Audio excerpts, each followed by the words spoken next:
Partimos con los funcionarios, así que le damos la palabra y escuchamos, y gracias por estar acá.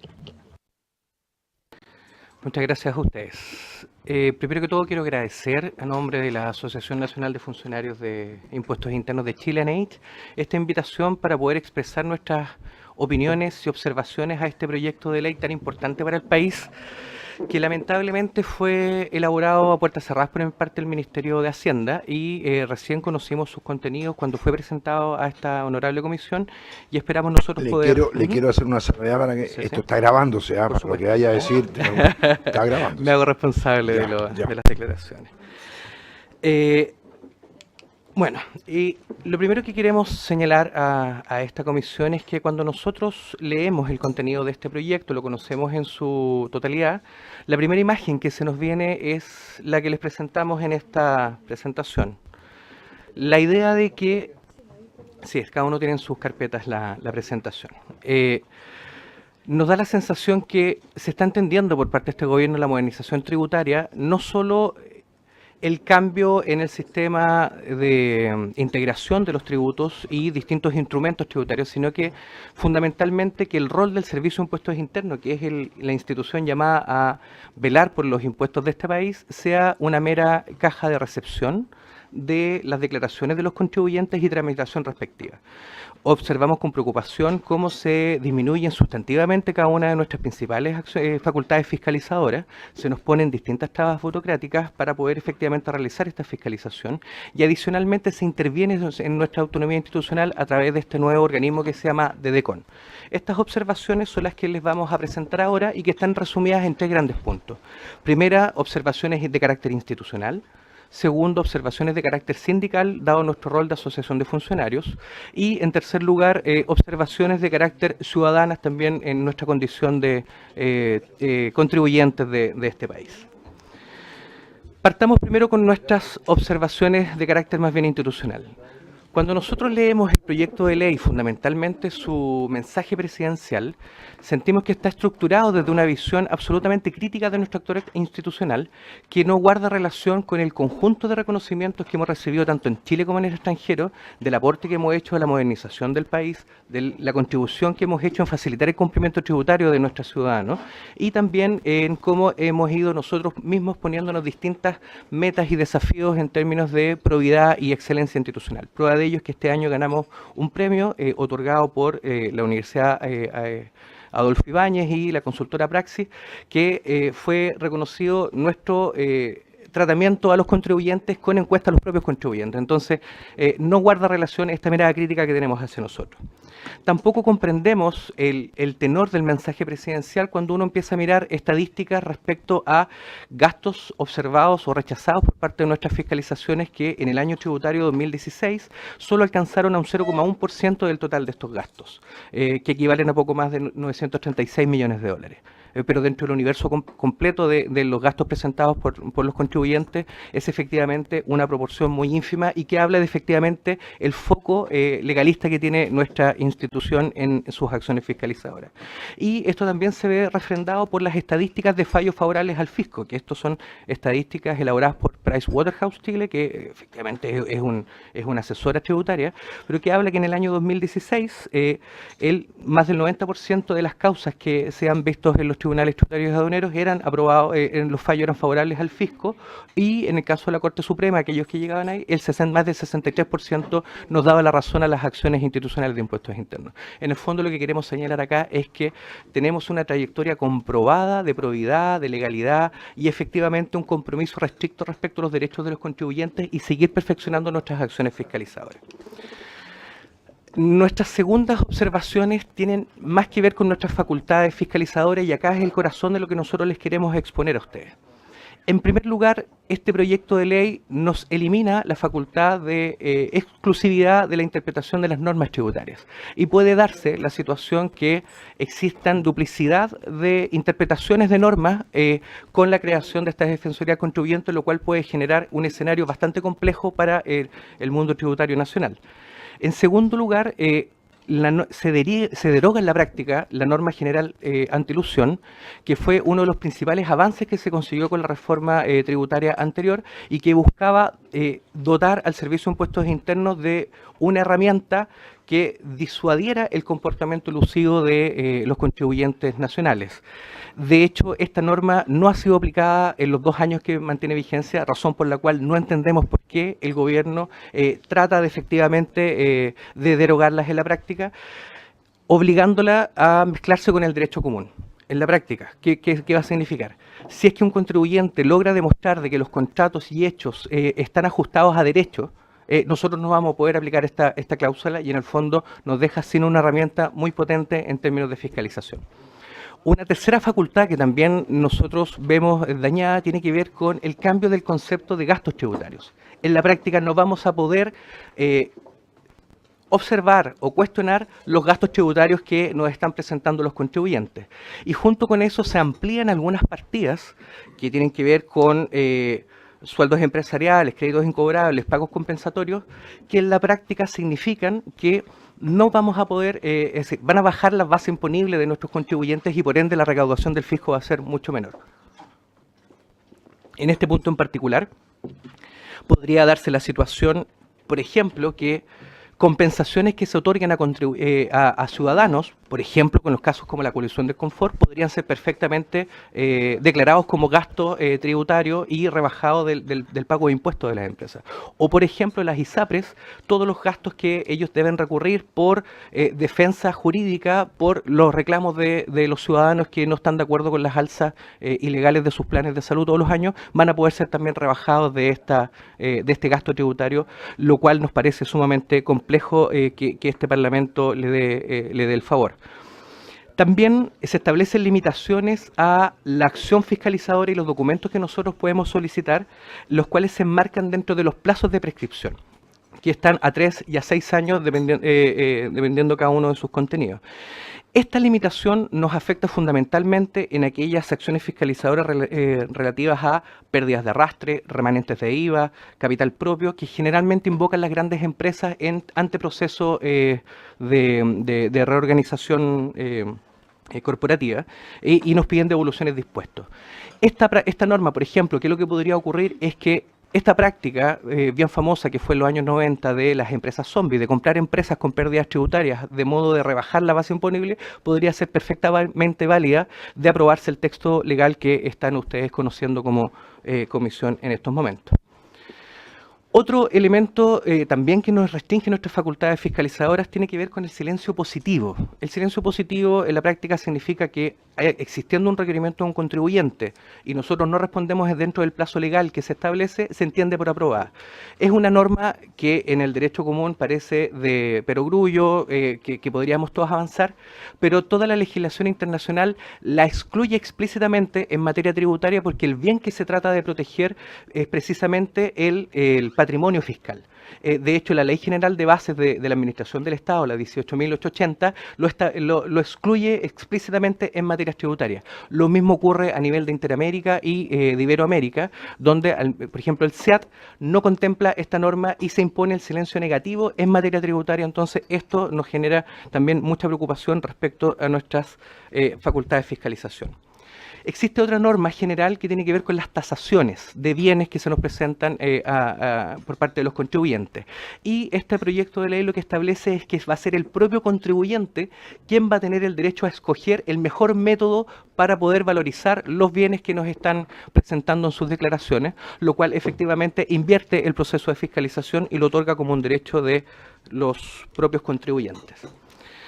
Ya hablamos de la supeditación de las normas tributarias al derecho común, pero lo más importante es que el peso de la prueba en todos los procedimientos en tribunales que se dan en tribunales va a recaer sobre el Servicio de Impuestos Internos y no sobre el propio contribuyente que es el que está alegando este derecho. Eso va en contra de lo que estipulan las normas y va también en contra de lo que en reiteradas oportunidades tanto la Corte Suprema como otros tribunales han establecido en materia de jurisprudencia.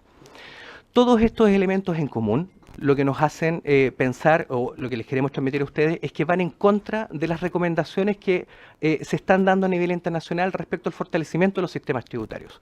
Y más encima van a modificar sustantivamente los conceptos de fiscalización que históricamente hemos realizado en el país, con costos para el erario público que desconocemos, porque ninguna de estas medidas vienen especificadas en su cuantía de cuánto impacto van a tener en recaudación fiscal en el informe financiero del proyecto. Entonces, no existen simulación, y lo que le pedimos a ustedes como Parlamento que le soliciten tanto al Ministerio de Hacienda como a las autoridades de impuestos internos que coticen, que hagan una simulación de cuánto va a ser el impacto en recaudación de cada una de estas medidas que les estamos señalando en este proyecto.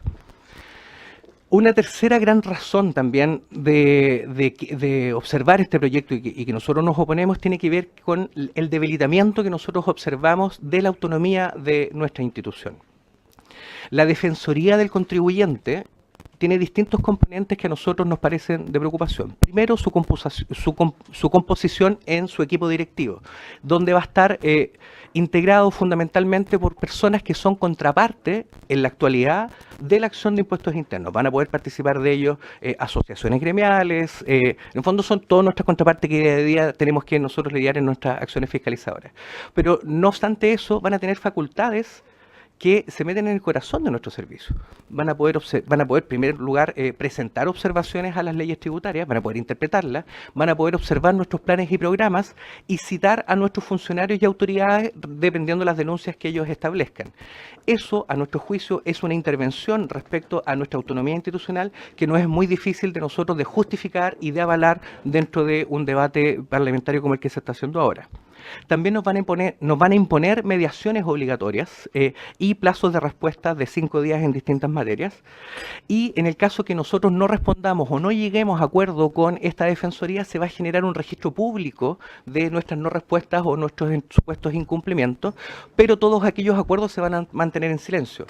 Criterio que vulnera la publicidad de los actos administrativos del Estado y que van también en contra de la ley de transparencia, que fue también un avance sustantivo en la legislación nacional. Y por último, la creación de esta Defensoría Contribuyente contempla un, entre comillas, perdonazo de multas e intereses de todas las causas que se encuentran actualmente vigentes en los tribunales tributarios, medida que a nuestro juicio no tienen ningún tipo de fundamento para ser presentadas a su conocimiento y sanción. Una cuarta observación también de carácter institucional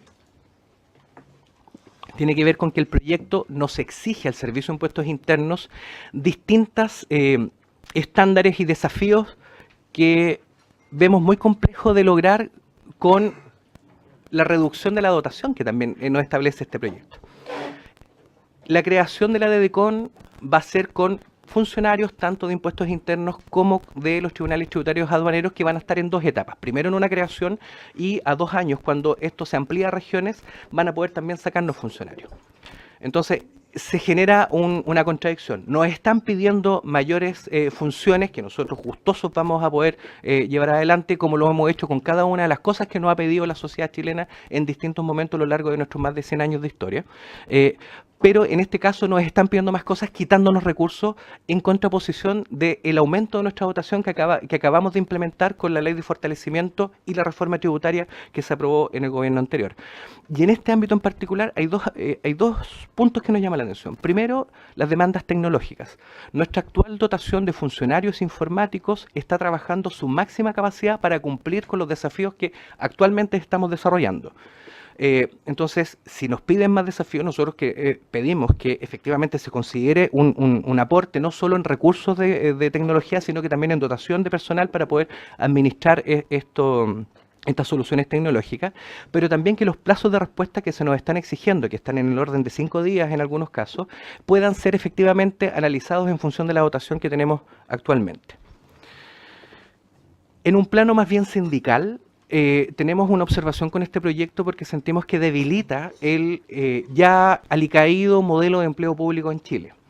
Por varias razones. Primero, por esta facultad que tiene el presidente de la República de redestinar funcionarios tanto de impuestos internos como de los tribunales tributarios a este nuevo organismo que se llama Defensoría Contribuyente.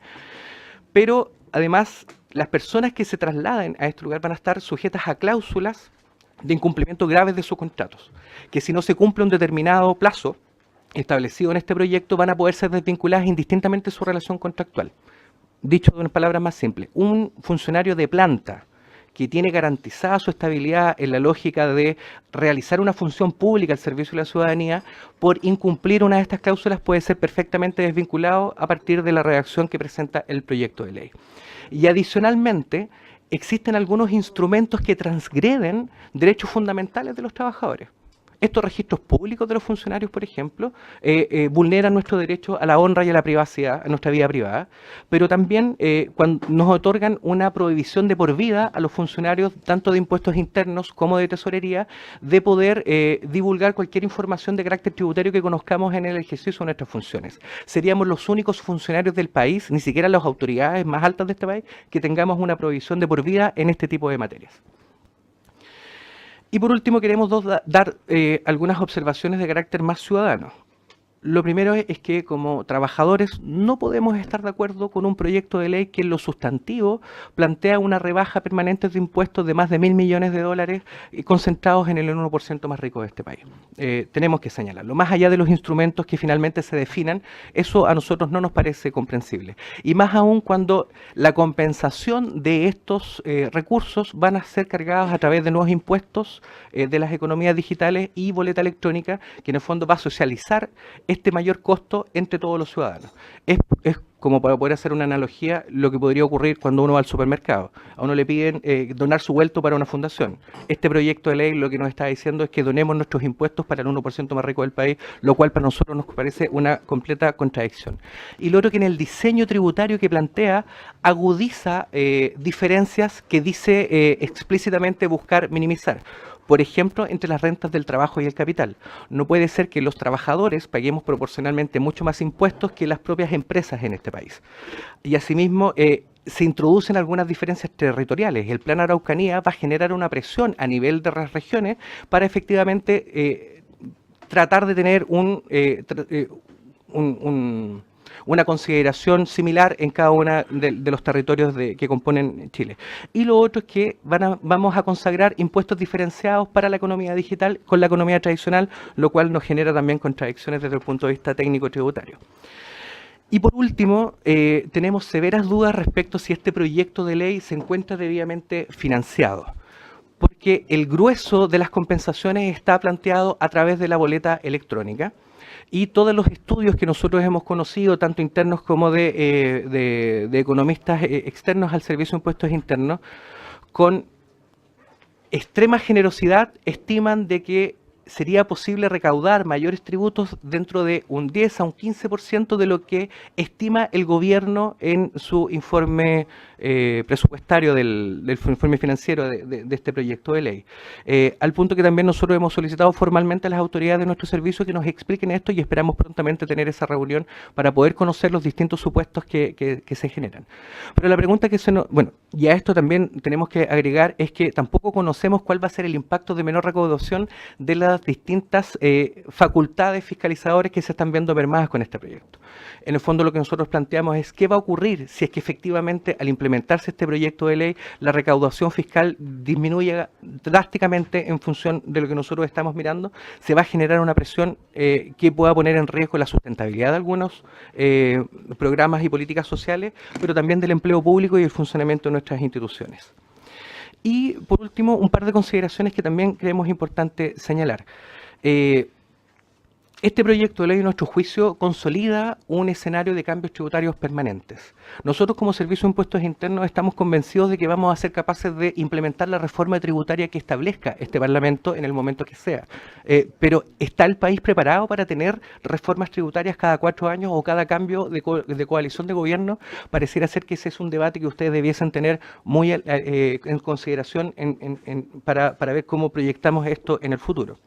Pero también este proyecto de ley, en vez de simplificar, complejiza este sistema tributario, aumentando las opciones de las pymes y los pequeños contribuyentes de 2 a 4 en distintos regímenes que ahí están planteados. Entonces, en el fondo, también hay una contradicción entre lo que señala el mensaje presidencial y lo que en la práctica se plantea. Y lo otro es que también se generan costos adicionales a los contribuyentes que no necesariamente están contemplados. ¿Quién va a financiar la implementación de la boleta electrónica en el pequeño comercio a lo largo de este país? ¿Van a ser los propios contribuyentes? Digámoslo con claridad, porque en el fondo le estamos aumentando sus costos fijos sin señalarlo claramente en este proyecto. ¿Qué proponemos? Porque unas son las observaciones y otras son las propuestas. Lo primero es que les pedimos humildemente a esta comisión es que ojalá rechacen este proyecto de ley, no para no legislar, sino que efectivamente tengamos un debate amplio a nivel del país. Nosotros estamos disponibles absolutamente en contribuir con todos nuestros equipos técnicos a este debate, donde generemos algunos consensos básicos respecto a cómo seguir modernizando la legislación tributaria, pero también cómo poder seguir ampliando los derechos de nuestros contribuyentes. Ojalá también podamos tener un programa de formación cívica masivo que involucre a la ciudadanía en este debate, que le permita comprenderlo, pero también que aumente los niveles de adhesión con el sistema tributario. Y por último, que continúe fortaleciendo nuestros organismos tributarios. En la medida que tengamos organizaciones fuertes, tanto impuestos internos, tesorería, aduana y los propios tribunales tributarios y aduaneros, vamos a poder darle garantías al país de que efectivamente los tributos nacionales están siendo recaudados con justicia, con equidad y en servicio de toda la ciudadanía. Eso es lo que queríamos presentar. Muchas gracias. Muchas gracias, muy claro. Por su intermedio, preguntarle a don Marcos González Álvarez. La información que yo tengo, don Marcos, es que hubo un importante grupo del orden de 30 profesionales de impuestos internos que participaron activamente en la reforma y en su redacción, en la modernización tributaria que se ha propuesto al Parlamento. Que entre paréntesis, cuando usted llama a generar un debate amplio, democrático, ciudadano, eso es lo que hacemos acá en el Congreso Nacional, no afuera del Congreso Nacional, aquí. Este es el Parlamento, este es el lugar de deliberación, y aquí, además de lo que se puede hacer afuera, están las fuerzas políticas democráticamente elegidas para llevar adelante esa deliberación, y por eso está usted acá. Así que el segundo punto se lo acojo de inmediato. Pero quisiera un poco tener claridad respecto a cuando ustedes expresan esta opinión, que me diga cómo está la representación del impuesto interno, porque yo quiero saber si, por ejemplo, en esta materia, en esta reforma tributaria, a usted el director de impuestos internos, que viene de la administración anterior, que fue nominado por alta dirección pública, el subdirector jurídico, el subdirector de fiscalización y una serie de otros profesionales que participaron activamente en la redacción de esta reforma, a ustedes no los representan nada. Tenemos 2 voces al interior de impuestos internos, vamos a tener al director la próxima semana. Entonces, quisiera saber un poco el sesgo, ¿no?, que puede haber entre una asociación de funcionarios y un grupo importante también de funcionarios de impuestos internos que participaron activamente en el proceso de redacción de esta forma. En segundo lugar, saber si ustedes como asociación tuvieron o no alguna participación en la redacción de la anterior reforma tributaria durante el gobierno de la presidenta Bachelet, o en general ustedes no participan activamente en los procesos de construcción de reformas.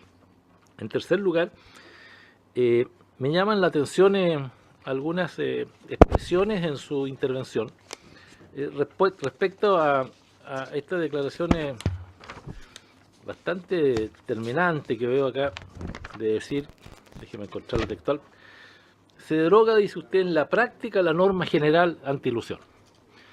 Yo creo que si hay algo que este proyecto refuerza son las normas anti-ilusión, las perfeccionan a la luz de los antecedentes anteriores. Quisiera que usted me explicara qué es esto que en la práctica se deroga, porque yo, al menos de lo que leo en el texto, de lo que comparo de la situación tributaria anterior, veo que para este gobierno y para este proyecto de ley la norma anti-ilusión es de la mayor y vital importancia. Y por eso que me llama la atención su afirmación, si usted pudiera, en fin, desarrollarla un poco más.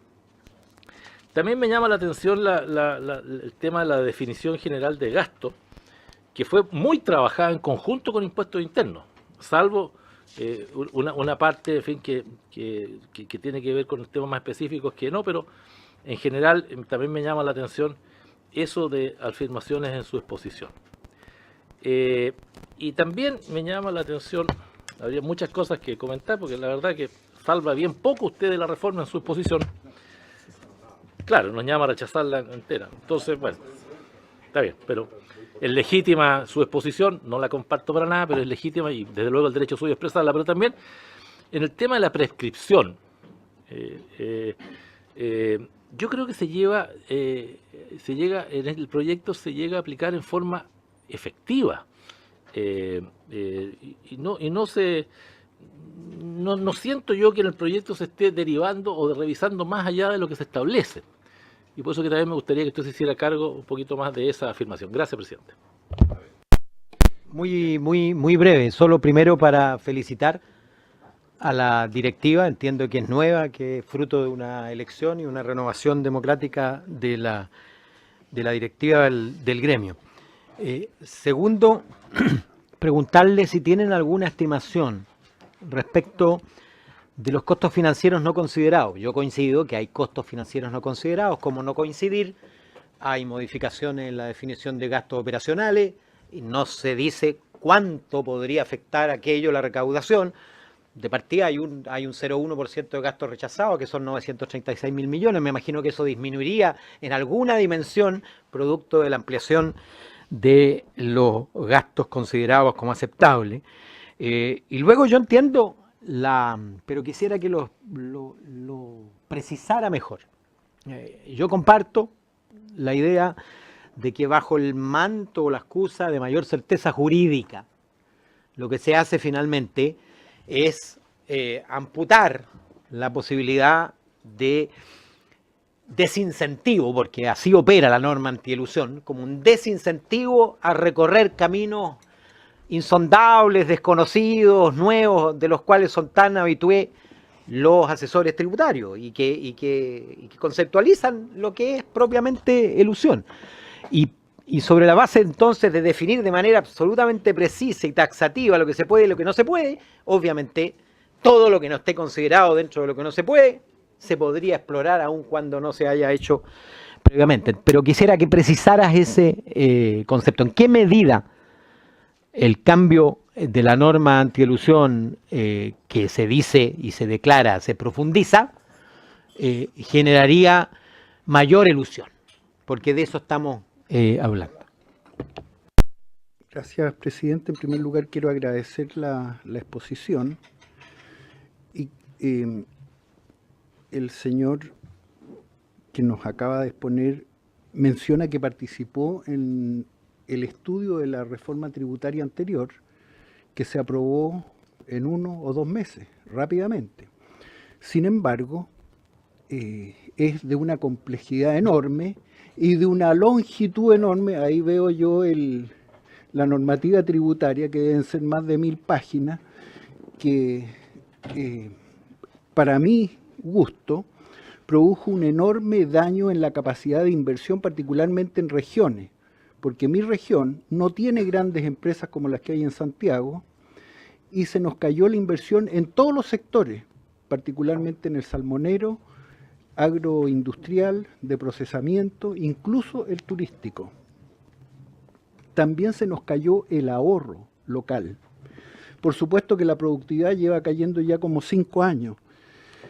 Y paralelamente con eso, aumentó la deuda pública de 25.000 millones, ahora está alcanzando casi 75, mientras hablamos, nosotros aumenta en varios millones la deuda pública del gobierno, la deuda de las empresas públicas y privadas, y también la deuda de las familias y las personas.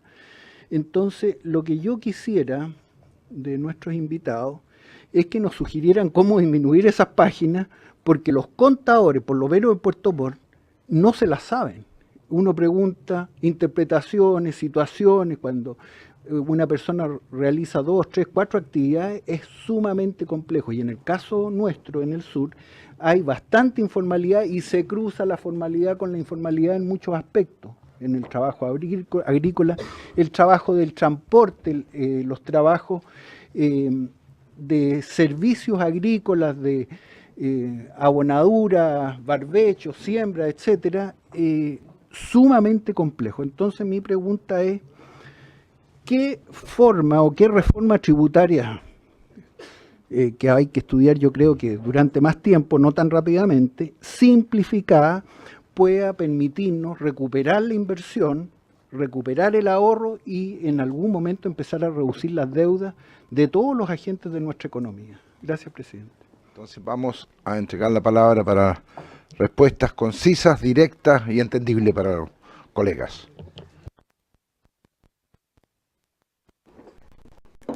Bueno, es un desafío bastante amplio tratar de responder en el poco tiempo que queda a las distintas preguntas que nos han formulado en esta mesa. Lo primero que queremos señalar es que es tal el nivel de complejidad de este proyecto, son tantas las cláusulas que tienen distintas dimensiones en el sistema tributario, que tenemos que también sincerar que no se trata de una modernización, sino que se trata de una nueva reforma, que hay que hablarlos en esos términos. Y es tan compleja porque abarca distintas instituciones que nosotros estamos haciendo un trabajo coordinado junto a las demás asociaciones del mundo tributario. Estamos trabajando con tesorerías, con aduanas y las dos asociaciones de impuestos internos y algunas coordinaciones también hemos tratado de establecer con los tribunales tributarios, de poder homologar y colaborar en el debate de ustedes con cifras, con estudios técnicos y esperamos en las próximas semanas hacerles llegar a través de las otras asociaciones que integran el mundo tributario todas estas insumos para que ustedes puedan tenerlos en consideración a la hora de liberar. Entonces, gran parte de la información que ustedes nos solicitan la recogemos y la vamos a entregar desde esta perspectiva. Partiendo de lo que nos plantea el diputado Melero, partimos nosotros agradeciendo la invitación porque efectivamente sentimos que no habíamos tenido ninguna participación en este debate y entendemos de que es este el espacio de debate democrático de nuestra sociedad donde están todas las fuerzas representadas, entonces por lo mismo agradecimos esta invitación y estamos haciendo uso del espacio. Y en comparación a proyectos anteriores, desde el mundo sindical de las organizaciones de funcionarios del sector público hemos ido consolidando una política de participación activa en los distintos proyectos de ley y de iniciativas institucionales que tengan algún tipo de impacto sobre los funcionarios. Punto que el Servicio Civil, entre sus normas rectoras que implementó durante este año, establece una política de participación donde los distintos proyectos que tengan que ver con estas relaciones debiesen tener participación de las asociaciones de funcionarios. En este caso en particular, en este proyecto en particular, ninguna de nuestras asociaciones del mundo tributario fue convocada por alguna autoridad. Entonces nosotros desconocemos efectivamente cuáles fueron las participaciones explícitas que tuvieron nuestras autoridades. Y eso son parte de las conversaciones que estamos teniendo con ellos para tratar de comprender cuáles fueron efectivamente esos aportes. De hecho, este viernes vamos a tener una reunión con nuestras autoridades para que nos puedan explicar el tema de la boleta electrónica, efectivamente cuáles fueron los elementos que ellos consideraron en estos cálculos. Respecto específicamente a la boleta electrónica,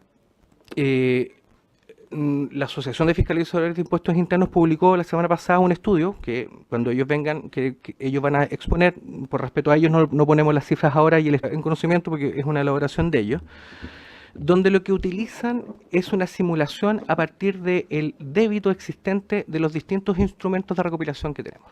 Nosotros tenemos las boletas físicas, tenemos las boletas a través de Transbank, que eso fue una innovación que ya se hizo en gobiernos anteriores, en otros periodos, y la factura electrónica. Un error que sí nosotros ponemos sobre la mesa es homologar el comportamiento de la factura electrónica con la boleta electrónica. Ese es un error conceptual que tienen que tenerlo presente, porque la factura electrónica da derecho a crédito y se junta con otros instrumentos, lo que no ocurre con la boleta electrónica. Si yo voy a evadir una boleta física, voy a evadir una boleta electrónica, porque no tengo un uso para crédito fiscal para otros fines. Entonces ahí hay un elemento bien importante a considerar. Y lo otro, que el grueso de la recaudación a través de boleta ya está siendo recaudado a través del convenio que tenemos con Transbank, porque todo el comercio mayorista está efectivamente utilizando este sistema de transacción y no tenemos nosotros la información de boleta por boleta, pero sí de todas las transacciones por cada uno de los contribuyentes, que ya nos permite hacer esos cruces, y el grueso, creemos nosotros, de la recaudación vía boleta ya lo tenemos a través de este convenio con Transbank. Respecto a la pregunta de la prescripción, parece lógico los principios que inicialmente se ponen dentro del proyecto de ley. Pero si un contribuyente llega a nosotros solicitando que consideremos una pérdida de arrastre de años posterior al plazo de prescripción, ¿por qué nosotros se nos quita la facultad de pedir esa documentación y poder fiscalizarla? Si vamos a utilizar la prescripción para el servicio, ¿por qué la prescripción no aplica también para los contribuyentes? Es una pregunta que a nosotros nos surge. Porque si vamos a hablar de lógicas de prescripción, ok, prescriben los actos tributarios después de 3 y 6 años. Un cliente que no utilizó una pérdida o una pérdida de arrastre, nosotros no tenemos por qué considerarla. Entonces ahí se genera una disociación en materia de lo que propone este proyecto de ley, que en el fondo es pro contribuyente y no pro Estado, que en el fondo es el principio que creemos nosotros que la legislación tributaria debiese salvaguardar en esta instancia. Respecto a la estimación de los costos financieros, es un proceso complejo, pero hay uno que ya tenemos acá presente, de una pregunta que ustedes hicieron, que tiene que ver con este ejercicio del año tributario 2016, que del total de gastos que se presentan al Servicio de Impuestos Internos, solo el 0,1% fue rechazado. Y el 98% de esos gastos rechazados corresponden a grandes empresas. Entonces, efectivamente, cuando estamos hablando de gastos tributarios, estamos hablando de una demanda de los grandes empresarios de este país. Y hacemos estas aseveraciones que estamos formulando en esta mesa.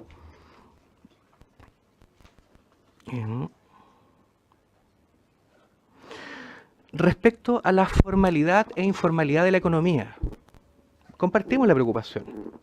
Nosotros la idea es que efectivamente la economía lo más formalizada posible dentro de las distintas áreas. Pero ¿cómo contribuye a esto la política de boleta electrónica? Porque en la práctica va a significar una barrera de entrada a las personas que quieran formalizar sus actividades económicas, porque le vamos a poner un costo asociado.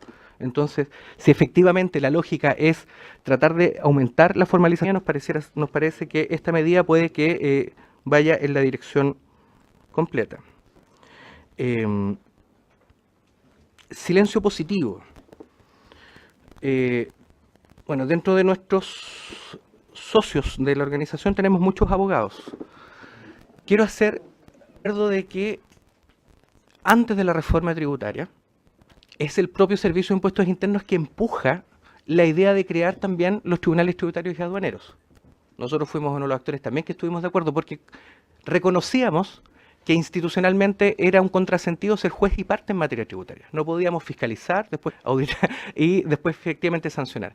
Entonces colaboramos activamente en este proceso y nosotros celebramos efectivamente la creación de los tribunales tributarios aduaneros. Celebramos también que se vayan formalizando los derechos de los contribuyentes.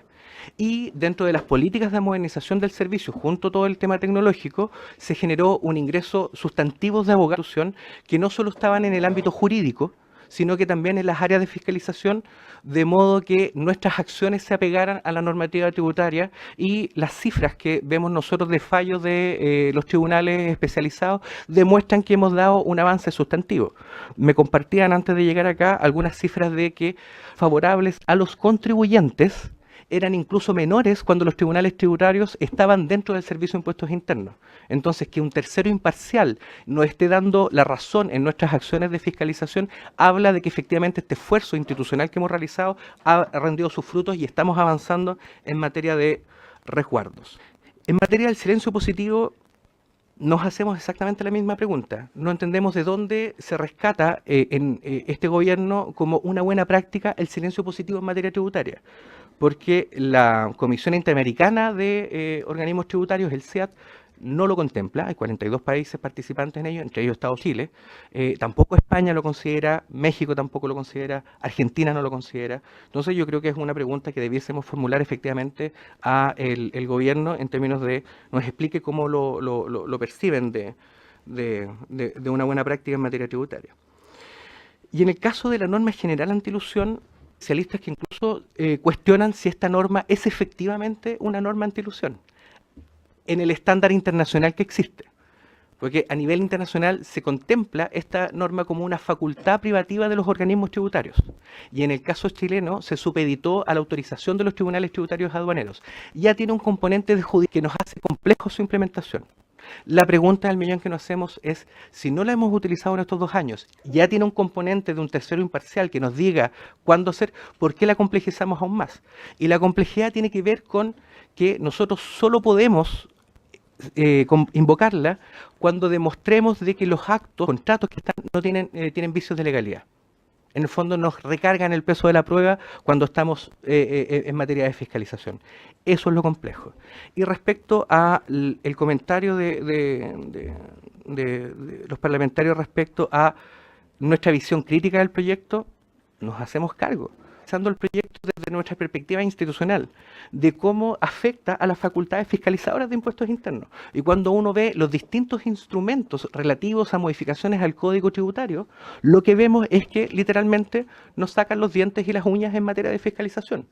Cuando hacemos la analogía al buzón, entiendo, es que este proyecto de ley nos visualiza a nosotros como meros receptores de las declaraciones de los contribuyentes, con muy pocas facultades de cuestionar lo que está ahí.